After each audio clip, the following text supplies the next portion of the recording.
Hey, ladies and gentlemen, this is Chris Sost, and I just wanted to take this opportunity to thank you so much for tuning in to today's episode.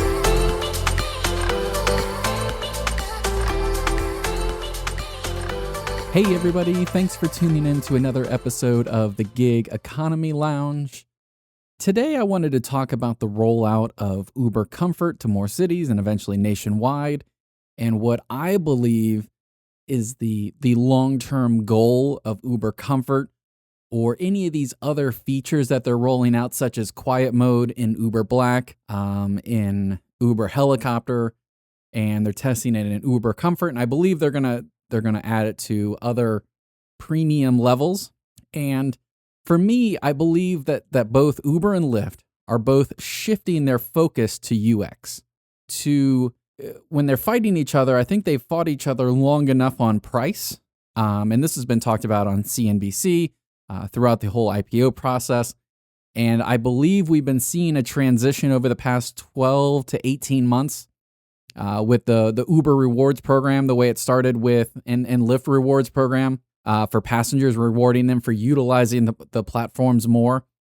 They're really going after users, both on the driver side and the rider side, from a user experience aspect. Now, a lot of people would say that the way they pay drivers, they're not obviously paying attention to the user experience. However, Uber is like the king in rideshare when it comes to data collection. And I believe everything that they do is based off of the data that they collect. So there was also an article released recently by somebody who either did or did not. I'm not gonna fight over the merits of whether this person actually worked for Uber or not. But he said that basically they test things like, hey, we're gonna test a rate drop and we're gonna see how the market reacts. I don't understand why this is such an off the wall concept, guys. Seriously, they did it with ice cream. Think about this for a second. When you go to the grocery store in 2019.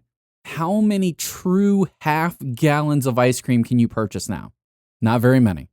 Edy's and all these other companies, what they did was instead of increasing the price a lot, they just increased the price slightly, and then they cut the quantity that you got. So when you look at what you're getting less than a half gallon, but they're selling it at a half gallon price.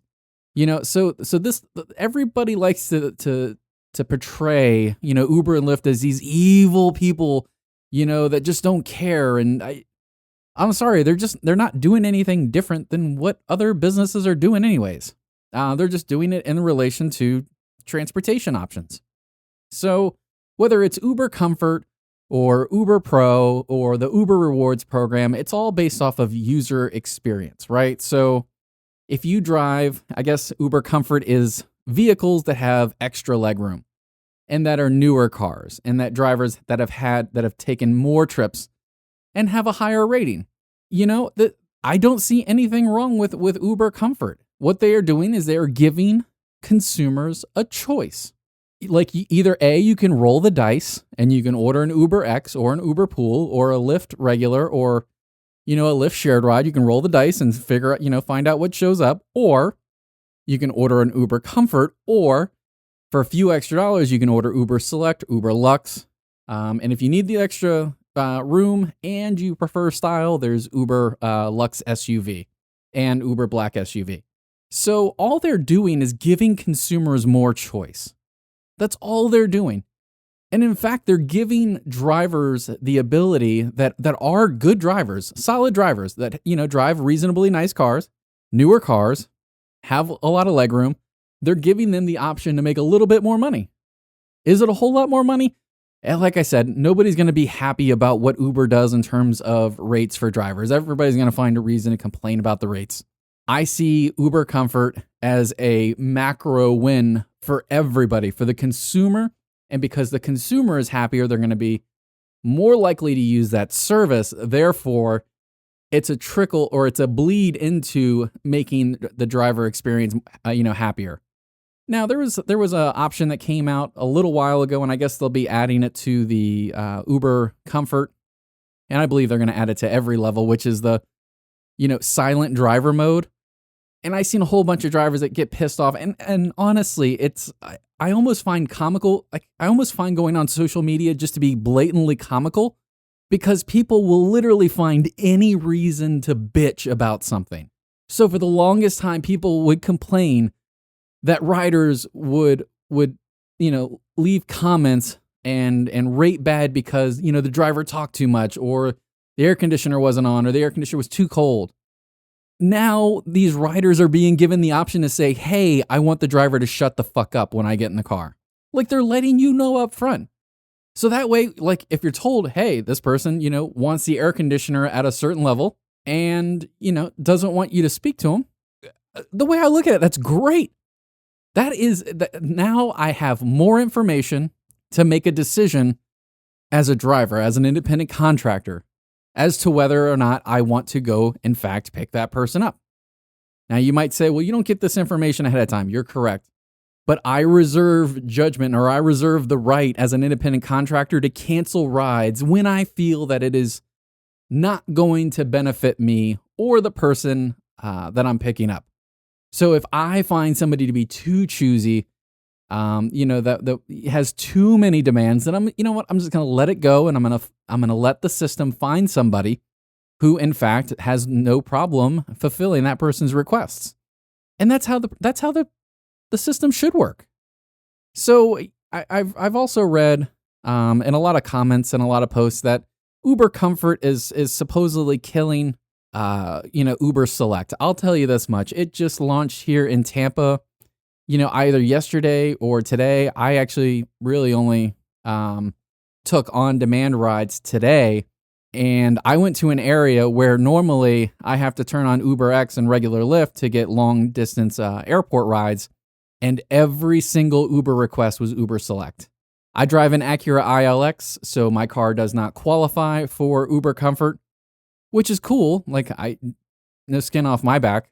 I drive Uber Select, so I don't necessarily need Uber Comfort, but I just found it really interesting because what Uber's doing, right? There's a psychological game at play, which is when somebody opens it up, right, and they see UberX, and UberX is $13, and then they see that Uber Comfort is $16, and then the next one that they see, which is Uber Select, in terms of cars, they see Uber Select is only $24. So they totally forget about Uber's $13 price, and they're just now comparing Uber Comfort to Uber Select.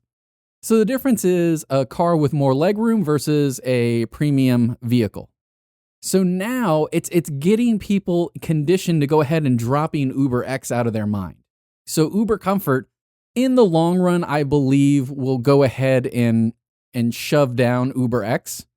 And it'll allow Uber Pool and Uber Express Pool to rise. And I think long run, super long term, everything is going to be shared in Express and driverless. But in the intermediary terms, I believe, we will see a large number of Uber Pool, Uber Express Pool, Uber Comfort, and Uber Lux/Select, whatever, the name is in your market. And the reason being is I pick up a lot of people that come here on vacation from other cities, and they're professionals, and they order Lux and they order Select. And I generally ask why. And it's they don't feel like rolling the dice. Like when you request an UberX, like you can have a really nice like 2018, Toyota Corolla show up, or you can have, a 2007 like car that you're just scratching your head wondering, how did this car pass inspection? Not that we have inspections here in Florida, but that's the mindset. So I totally get it. When I go out and when I use Uber and Lyft, I only use Lux and Select. Why? Because generally speaking, I've had a better experience on those levels. So I think Comfort is just that nice little area in between UberX and Select that gives people that want an economy ride in an economy car, a little bit more control of their rideshare experience, and they're willing to compensate for it. So the rates are higher for Uber Comfort than they are for UberX. By how much? That is, I honestly, I don't know how much it is because I don't, I'm not a part of the Uber Comfort program, but I have been watching it. being tested out in markets, and now that I've seen it roll out, and I'm starting to look at the features, I really like the idea of Uber Comfort, because I see these companies, they're growing, they're maturing, they're turning towards the future, which is UX. It's all about user experience. Honestly, guys, we all have opinions as individuals, but our opinions don't hold a candle to the user experience. Like when you're in business, so I'm in marketing, so my company does marketing. So for me, user experience is everything. User experience is the way I get new clients. So for me, user experience is the moment somebody sees one of my ads on social media for the first time, all the way up until the point that they, make make a buying decision or process the transaction on a client's website. So for me, it's everything in between. That's what's important. Basically, user experience, like, does the picture captivate to the point to draw somebody to take an action, to click on a link? And then did I build the website in a way that made it easy for the user, the end user, to navigate the buying process and complete the transaction? Like, that's the user experience. So for Uber, it's the same thing. It's all about from the moment somebody opens up the app to the moment that they close the driver's door and rate the driver and tip the driver. That is what Uber is main concern is. That's what they collect all this data for. So I stress that they are a data-driven company, and that they are a data mining company, because they have taken complaint after suggestion, after feedback, and they are now building verticals within rideshare to meet, and deliver on some of that feedback. So they believe, and I have no reason not to believe, that by giving riders another option, it will create a reason for more people to join the platform. Whereas before, if I had a bad UberX experience and I told somebody that doesn't use Uber, they're less likely to use Uber. However, if I say, man, I just, I had a bad experience on UberX, but I just tried out their new platform, or their new option, Uber Comfort, and man, it was so much better, and it was just a little bit extra money for the ride. Boom. Now that person that's never heard of Uber is going to go out and try Uber because that person had a good experience. So there is a long-term effect in terms of drivers. I believe for both companies, when they do these rewards and they create these niche verticals that are in between traditional platforms, I believe that it will generate more maps, or monthly active participants. Yeah, maps. So that's what drives Uber's numbers. That's what drives Lyft numbers, is monthly active participants on a worldwide basis. So gonna cut this episode short here, but let me know what you think about Uber Comfort down below. I realize that I don't have the most popular opinions, and honestly, that's why I put out my opinion, because it is something unique. Hopefully, it is a breath of fresh air. And if it is not, please let me know below in the comments section. Give me a thumbs up, give me a thumbs down. Have a great day.